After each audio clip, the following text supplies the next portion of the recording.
This is Your Calls Media Roundtable. I'm Rose Aguilar. Now we are going to discuss a Mother Jones investigation called The Future of the Border is Even More Dystopian Than You Thought. Automated surveillance and AI are here to stay whether Trump builds his wall or not. Today's guest, Lauren Markham, reports that Donald Trump's bombastic rhetoric has always focused on mass deportations and his cherished border wall. But all along, his administration was building a surveillance apparatus that the Biden White House has since expanded. And that could be the single most powerful tool in his hands of a second Trump administration to carry out extrajudicial exclusion at the U.S. border, one that could be used against its citizens too. Lauren Markham is a journalist whose work focuses on youth, migration, the environment, and her home state of California. Lauren is the author of the book, A Map of Future Ruins on Borders and Belonging, which the New Yorker listed as one of the best books they've read this year so far.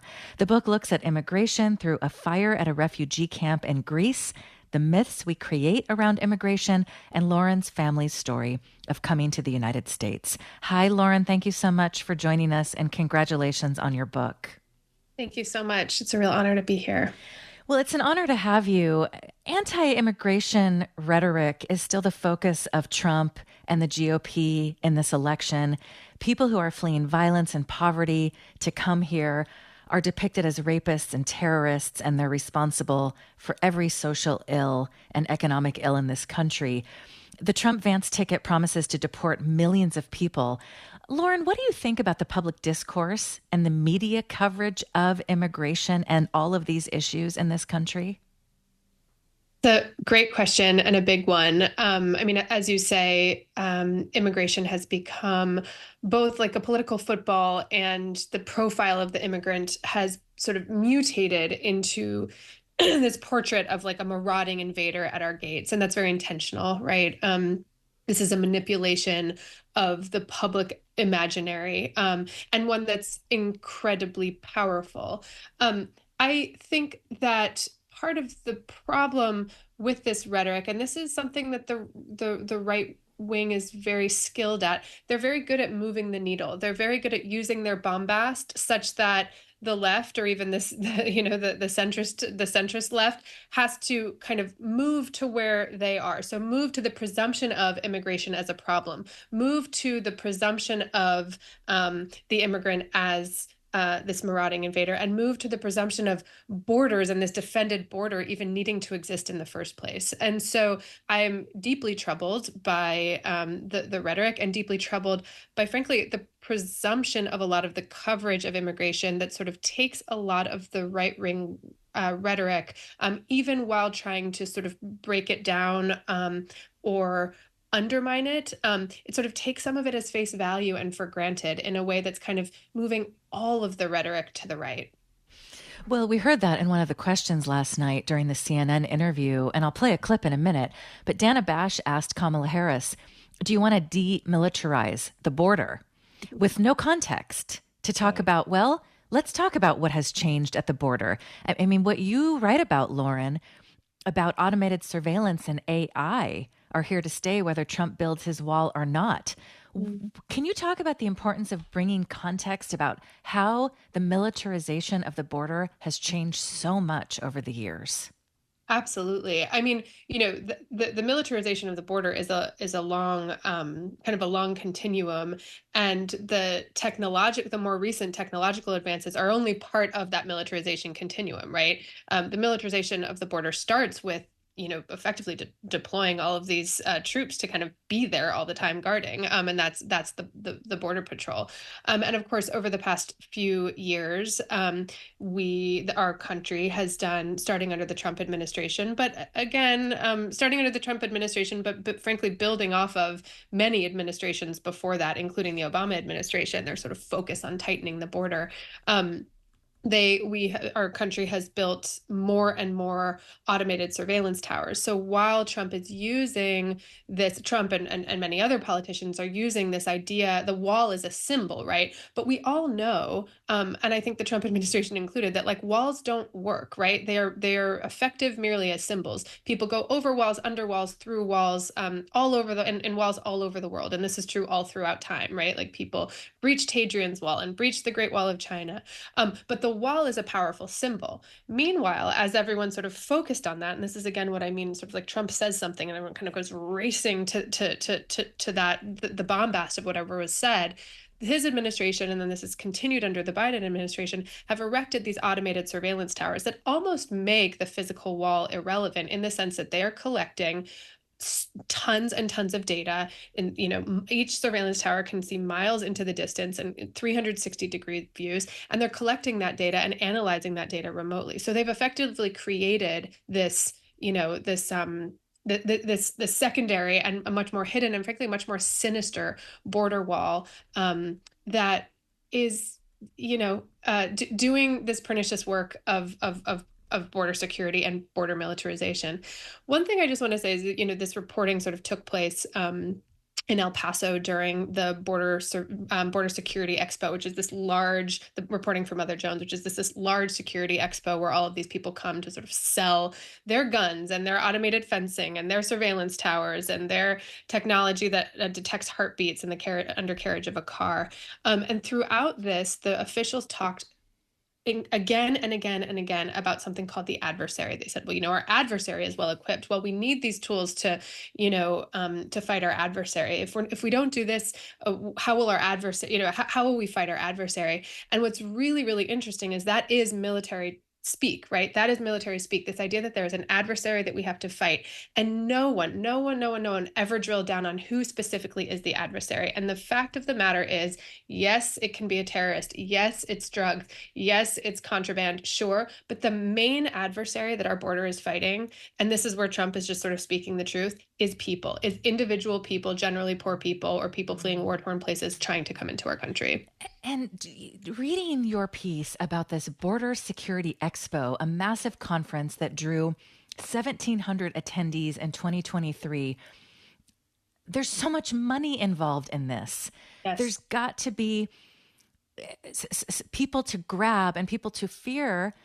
Therefore, we need these crazy sounding technologies. I just want to read from your piece. Inside the exhibition hall, a large fluorescent lit chamber resembling the belly of a colossal blimp, visitors were met by a Verizon-built robot dog performing an uncanny march, forward like an old-timey soldier, side to side like a jittery crab.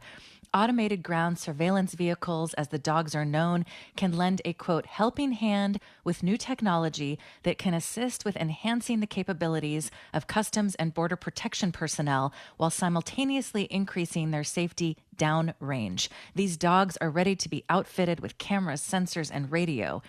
Other exhibitors featured no BS canine food to help optimize real-life working dogs, virtual reality training systems that sharpen law enforcement shooting skills, heavy-duty cargo e-bikes, mobile fences and guns, of course.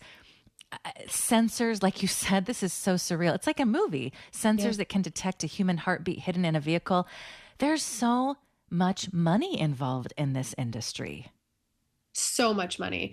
And the corollary with defense contractors it's not just a corollary. I mean, these are some of the exact same companies that sell to the Department of Defense, right? So a lot of the folks at the Electronic Frontier Foundation, who've done a ton of research, and have done I mentioned them in the piece, they've mapped the surveillance along the border, which no one else had done. They've sort of counted and mapped and verified where these surveillance towers are. And by the way, they're often like in the middle of communities or right next to a children's playground or on a highway that all of us might drive on.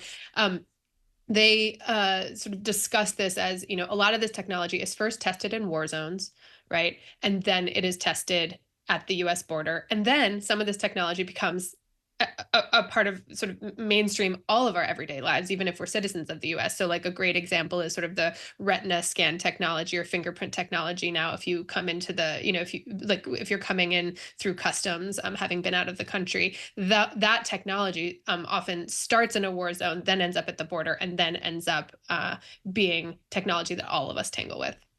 Do you have any idea how big this industry is and how much money we're talking about here? It's really interesting. That is incredibly, I mean, billions of dollars, but it's really difficult to follow the money exactly, partially because there's so many different contracts to so many different companies to so many different things.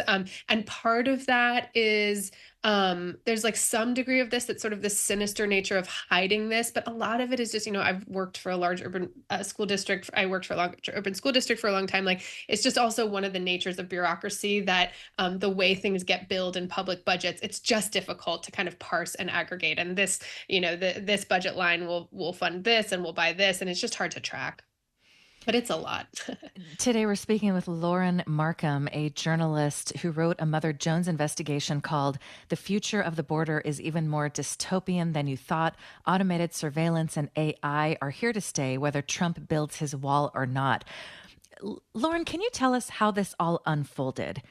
So you write that the Trump administration was building this massive surveillance apparatus when he was talking about building the wall, mass deportations. And then you report that the Biden White House has expanded this. How did this all happen? Yeah, I mean, once again, this is part of the continuum in general of trying to fortify our border, kind of essentially, as we've seen, by whatever means necessary. And you have these tech companies, Silicon Valley tech companies, Peter Thiel has one of the biggest surveillance companies, another one, Anduril Industries, and then another one comes out of Israel. And they've tested a lot of their surveillance in Gaza and in other parts of Palestine. And these tech companies come to the US government and say, hey, look, they pitch it to them, buy this from us. You don't need to put men and women in green, which is what they call the border patrol on the border. You can have them, we can train them to man surveillance towers so that they're not at risk. They're not out in the middle of the desert. They can just, get this constant feed of data. And in fact, then they can also purchase AI tools to help them analyze the data so that you don't necessarily need someone kind of constantly looking at, the detective movies always have, the minute the police officer turns to get his coffee, like that's when the person goes on the surveillance screen, right? So this is just these companies, in part through the Border Security Expo, pitch their wares to the US government, and the US government says, yeah, great idea. Let's do it. Who makes these decisions ultimately? It really is the border patrol themselves, but the Department of Homeland, with various people within the Department of Homeland Security. The Department of Homeland Security has recently opened an AI office, and they have like a czar of AI kind of overseeing what they say is responsible use. This is under the Biden administration, responsible use of AI and surveillance tools. But of course, as we all know within the public discourse around AI, that even if we're focusing, there's so many unknowns about AI and the downstream impacts and kind of what it becomes on its own, that even an attempt at responsible use it doesn't necessarily have any guarantees. And there's no guarantee that that position would even still exist under the Trump administration. How are they using AI? So they're using AI often to analyze the data itself. And this is so they're using surveillance towers to gather the data, and then the AI is analyzing the data or kind of alerting once the surveillance tapes are coming in, like, okay, here is something suspicious that you have to go look at. According to The Intercept, Homeland Security's 2025 fiscal year budget request includes almost $26 billion to, quote, secure the border, mostly through more government agents and more capable technology. Hidden in the fine print is the $6 billion tower surveillance program, one that's been in the works and growing since 2005, 4 years. Why aren't these programs and the amount of money being spent on all of this getting more attention, given that Trump and the Republican Party have I mean, they've done a great job of making the border almost the number one issue in this campaign. Well, it's really interesting because being surveilled, and kind of this idea of constant surveillance is like a boogeyman fear of the far right, right? This idea that the government's watching you, that get the government out of my house, and of course, like the far left and the left wing has this as well. But this kind of the boogeyman fear of surveillance is really real. So to talk about this surveillance is to in a more public way is to kind of cop to the fact that these surveillance networks and these surveillance tools are in like in certain cases like communities like they can see into your living room. Some of these surveillance towers are in border communities where they can see into people's homes or into schools, and so it's more risky to talk about this. But also, I just think that there is something, like I said earlier, about talking about the wall itself and talking about the valor of these people risking their lives at the border, these Border Patrol agents. There is something more alluring and that kind of works in the popular imaginary of like the wild, wild west. There are these people defending our borders, and the kind of, this ideology. And I'm speaking in the ideological terms, not in my own parlance, but the idea of these marauding invaders, these savages at our gates, and we have these men to defend them, and we have this wall. The symbolism of the wall is incredibly potent. What about media coverage? Is this aspect getting much attention? I mean, it's getting more attention over the years. I will say, and maybe this is just me, but I write a lot about people. It is a challenge to write about technology in a way that is a kind of calls attention and brings this stuff to life. And so I do think it's getting media attention, but what gets media attention, what we've seen over the years is what gets media attention is when the Trump administration is putting kids in cages or separating children from their families or, doing this mass roundup deportation or arrest campaign. So I do think it's getting attention. I don't think it's getting enough attention. I mean, I think part of it is it's more difficult for us to graft to the sinister nature of newer technology than it is to like horrible things happening to individuals. And the impact of this surveillance is remarkable and incredibly vast and wide. But it's harder to kind of make the direct link to an individual person having experienced a harm or hardship as a result So of it. we have about 5 minutes left. What could possibly happen if Trump wins again? How is he going to use these technologies domestically? Yeah, I mean, it's hard to know without a crystal ball, but certainly expanding these technologies is it's an almost definite. I would say that would be true, frankly, under the Harris administration as well. This stuff is billed as a cheaper and less dangerous way to be surveilling the border. One thing briefly I do want to point out is that in some of the places where the highest number of deaths have occurred since these towers have been erected are also the places where there are the most towers. So the Border Patrol likes to bill themselves as a humanitarian agency doing humanitarian work. But if the surveillance, they're clearly ignoring the data that people are imperiled in the desert. So very likely these will be expanded. One thing that the folks talked a lot about at the Border Security Expo is the folks from working within Department of Homeland Security is this externalization of the border. So we're not only surveilling, between US and Mexico, but we're also surveilling deeper into Mexico and in borders far afield. And we're doing surveillance and data sharing with other governments, at the border of Turkey and Syria, for instance, in parts of Afghanistan, surveilling and or doing surveillance data sharing so that and I quote this in the piece, so that as the Border Patrol agent said, we know who's showing up, who they are, where they've been before they even get to our border. We know who they are. And that is incredibly, incredibly sweeping, far reaching, and to my eye, terrifying use and abuse of this technology and of power. In our remaining minutes, did you watch the CNN interview last night, Lauren? I didn't, and I'm going to blame my 2-year-old for that. But okay, well, no, that you really, I should say, you didn't miss much because we didn't really learn that much about new policies. But Kamala Harris reiterated her promise to sign the border bill. And a number of immigration activists say this is a very conservative border bill. So in our remaining 2 minutes, What strikes you about that bill, and what do you think will change, if anything, if Kamala Harris wins in November? It's really hard to know. I find something, and I'm sorry if this is like a disappointing answer, but I find there to be something, in this stage of the campaign for a Democrat, it's really hard to know how much they're sort of pandering to the center for votes and how far like progressive they will actually go. This is Is such a good point. I right? I think mean, I'm thinking that this entire campaign, given Trump, the power that he has to change the right. conversation, and then given how the media operate today, it's Exactly. a great point.